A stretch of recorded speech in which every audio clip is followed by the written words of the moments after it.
இன்றைய காலகட்டத்தில் இன்றைக்கு நான் திருநெல்வேலிக்கு செல்வது மனதிற்கு மிகுந்த வேதனை அளிக்கக்கூடிய ஒரு சம்பவத்திற்காக.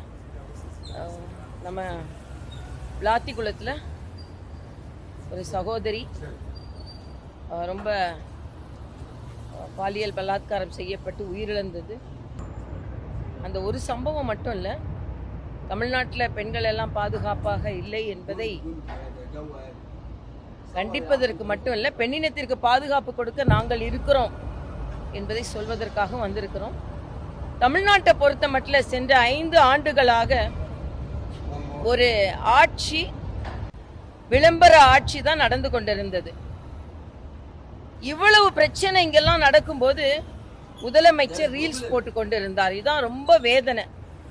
எல்லாவற்றை விட இந்துக்கள் புறக்கணிக்கப்பட்டார்கள். இன்னைக்கு ஓட்டு கேட்க போவீங்க, ஆனா நீங்க பாத்தீங்கன்னா இந்து பண்டிகைகளுக்கு இந்த 5 வருடங்களாக தேர்ந்தெடுக்கப்பட்ட முதலமைச்சர் வாழ்த்து சொன்னதில்லை. 4000 குடமுழுக்குன்னு சொல்லுவாங்க, ஒரு குடமுழுக்குல கூட கலந்து கொண்டதில்லை.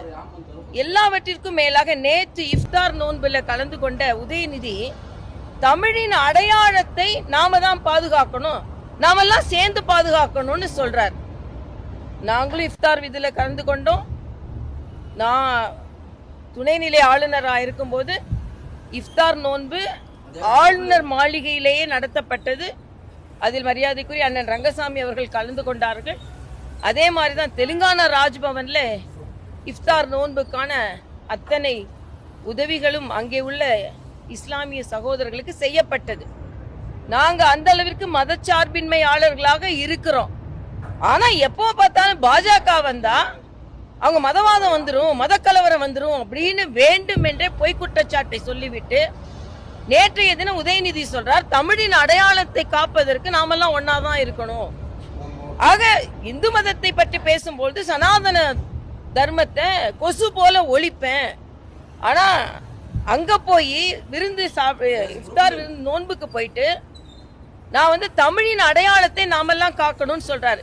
நான் நேரடியா குற்றம் சாட்டுறேன், உதயநிதி ஸ்டாலின் அவர்கள் தமிழின் அடையாளத்தை குலைத்து வைத்திருக்கிறார்கள் இந்த வருடம், இத்தனை நாட்களாக. தமிழின் அடையாளம்னா என்ன?